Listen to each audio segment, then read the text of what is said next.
This is Jack from Buck Talk. What I have for you today is a question about home down payment and PMI, mortgage insurance. But first, I may be a financial advisor, but I'm not your financial advisor. This video is for entertainment, not advice. Be sure to hit the subscribe button. Check out new videos every day. All right, let's take a look at today's question. So, should I keep money in the stock market and offer a 10% down payment or withdraw enough to put 20% toward a home? All right, this person and their wife are considering buying a house, and so they're not rushed. As soon as you start looking, you'll probably find something. Let's see. So you have enough savings to get to a 10% down payment. That's great for both being 27. Call it 50K for a $500,000 home. You have enough money in stocks that you could get to 20% down. Okay, so what's the better choice? Putting 10% down while keeping the money in the stock market, or withdrawing from your accounts to get to 20% down? So, from the pre approvals you're offered, PMI would be 110 bucks a month, I think this says. I think that's the important thing. And not including the risk in the market, you feel like taking the 20% is safer. Yeah, definitely safer because you'll get whatever return putting that extra money down gets you, which we'll talk about in a second for sure, while whatever gain you might get in the market is not for sure.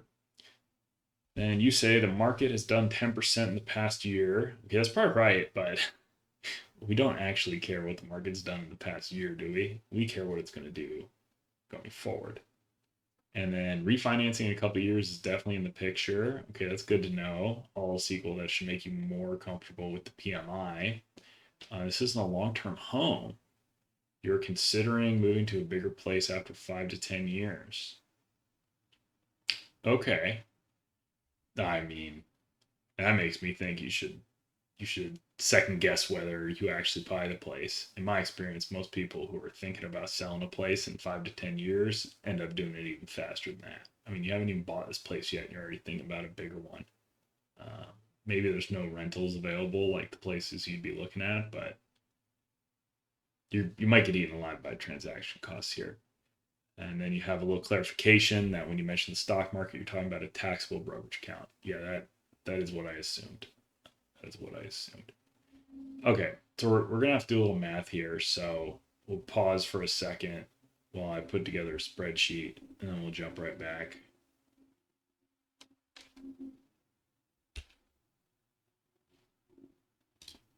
Okay, all right. So we got three aspects to the return of you taking this 50K out of the market. All right, and I'm gonna assume there aren't a lot of embedded capital gains, but you'd have to think about that too. Whatever you when you sell it, whatever is at a gain, you're gonna have to pay tax on. So you might want to figure out what that will look like. I'm gonna assume that's negligible. It might be, it might not be.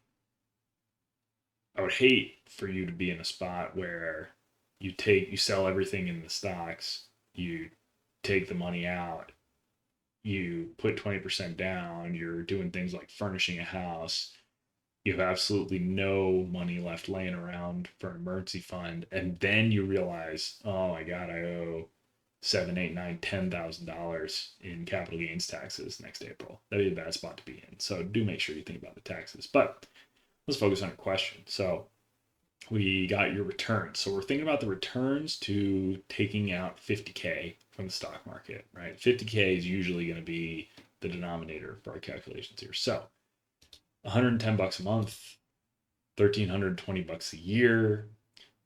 Total coverage, or the amount we're talking about here, is 50K. So that's going to be a 2.64% return. Now, this part's interesting. The savings, if you can get a 0.5% lower rate. These numbers aren't exactly right because your mortgage is going to be amortizing, but especially if you only keep it for 5 or 10 years, it's going to be pretty close.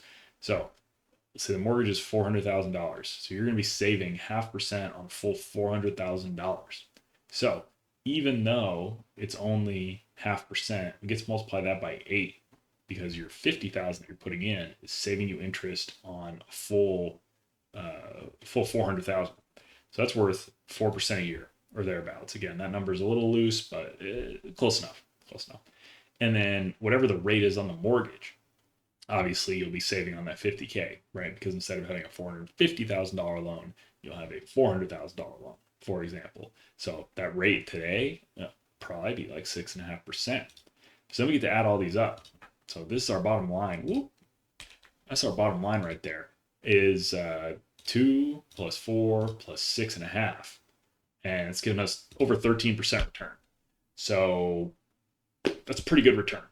Seems like not having the PMI is probably going to be worth it. Could the stock market do better than 13%? Absolutely, it could. Is it likely for it to do that every single year? And do you want to stomach it not doing that for whatever period of time it doesn't? I don't know. That's up to you. But I think the numbers bear it out. It seems like it'd be a totally fine, probably very good decision to not have the PMI. Good luck.